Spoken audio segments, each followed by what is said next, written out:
கிருஷ்ணகிரி வாழ் மக்கள் அனைவருக்கும் எனது காலை வணக்கத்தை தெரிவித்துக் கொண்டு இந்த உரையை ஆரம்பிக்கிறேன். என்னோட அப்பாவை உங்களுக்கு கண்டிப்பா எல்லாருக்கும் தெரிஞ்சிருக்கும். அவர் எவ்வளவு இந்த தமிழ்நாட்டு மக்கள், இந்த தமிழகத்து மேல யார் ஒரு பாதகத்தை கொண்டுட்டு வந்தாலும் அதை எதிர்த்து நின்று எப்படியெல்லாம் கேள்வி கேட்டாரு, ஒரு காத்தாளனா நின்னாரு அப்படின்றது உங்களுக்கு நல்லா தெரியும். அவருடைய அரசியலுக்கு வரணும், என் மக்கள் என்னை நம்பி ஓட்டு போடுவாங்க, நான் கண்டிப்பா ஜெயிச்சு என் மக்களுக்கு ஒரு சுதந்திரமான வாழ்க்கையை ஏற்படுத்தி கொடுத்துட்டு தான் நான் சாகுவேன் அப்படின்ற ஒரு பதிவை நீங்க எல்லாருமே இப்ப சமீபமா பார்த்திருப்பீங்க.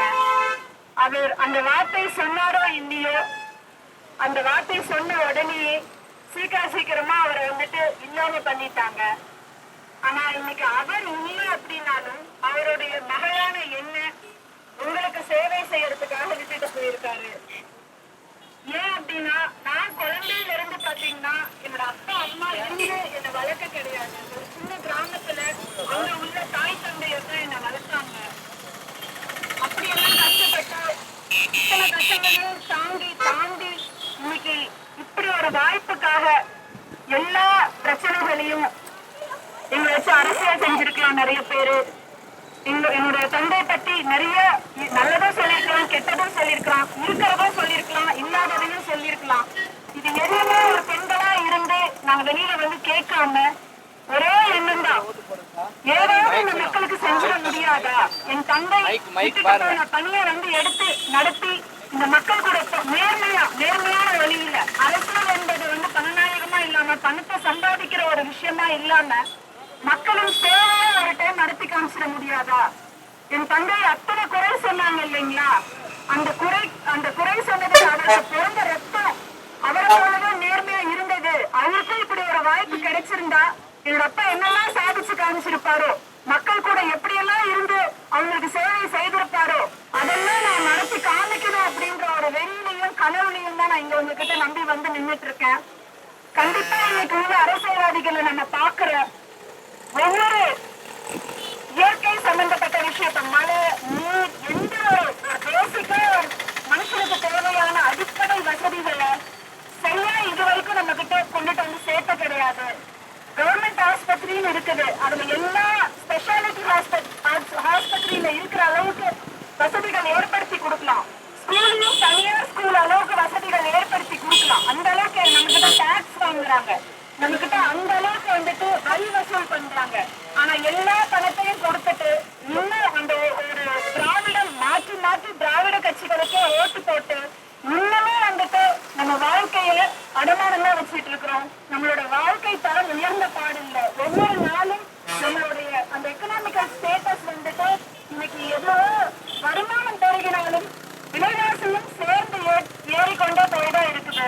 நம்மளால ஒரு போராட்டமான வாழ்க்கை இல்லாம ஒரு நார்மலான ஒரு நிம்மதியான வாழ்வை நம்மளால சுதந்திரமான ஒரு வாழ்வை வாழ முடியல. அப்படிப்பட்ட ஏழ்மை கஷ்டங்கள் இருந்துதான் என்னோட அப்பா இந்த மக்களுக்கு சுதந்திரமான வாழ்க்கை ஏற்படுத்தி கொடுக்கணும்ன்ற ஒரு திட்டத்தை யோசிச்சு வச்சிருந்தாரு.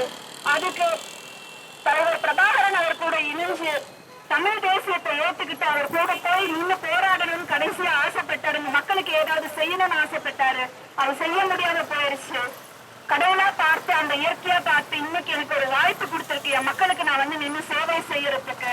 இந்த கூட நான் தொலை நின்று இங்க உள்ள ஒவ்வொரு நீர்வளத்தையும் இந்த வடவள கால்வாய் திட்டம் என்னைக்கோ செயல்படுத்தணும். எல்லா பணத்தை ஒதுக்கி இன்னமும் அந்த கருகூர் சுத்தி இருக்கிற அந்த இடத்தெல்லாம் காஞ்ச பூமியதான் ஆக்க வச்சுட்டு இருக்காங்க. விவசாயிகள்கிட்ட இவ்வளவு இடம் இருந்தும் ஒரு நீர் ஆதாரத்தோட சரியான விவசாயம் செஞ்சு அவங்க நல்லபடியா குறைக்க முடியல. வேலைவாய்ப்பு வெளிமாநில சுற்றாட்ட அமைச்சு கொடுக்குறாங்களே தவிர நம்ம மக்களுக்கு நம்ம குழந்தைங்களுக்கு நம்மளோட மண்ணில் உண்மை இல்லை. நம்மளோட மண்ணை நம்ம ஒன்னதெல்லாம் குறைக்க முடியல.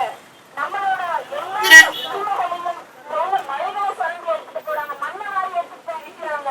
இப்படியே நம்ம எப்படி நம்மளோட அடுத்த தலைமுறை குழந்தைகளுக்கு நம்ம எப்படி ஒரு பாதுகாப்பான வாழ்க்கையை கொடுத்துட்டு போவோம் அப்படின்றத தயவு செஞ்சு எல்லாரும் யோசிங்க.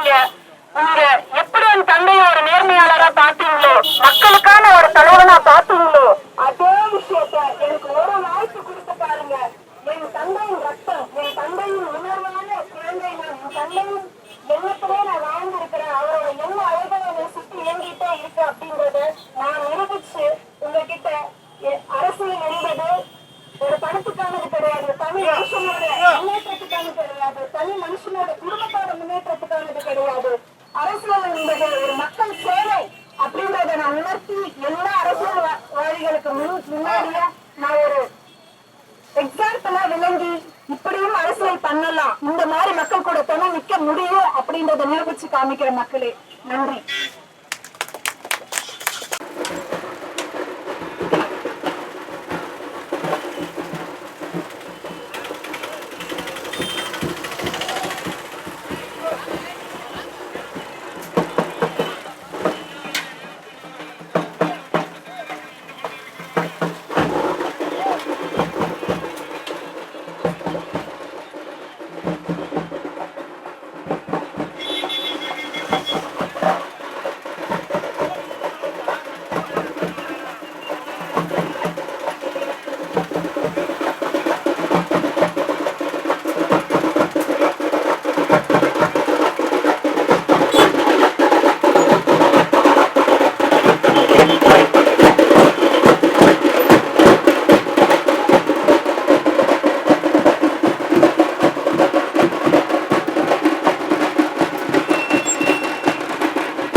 மூத்த மகளான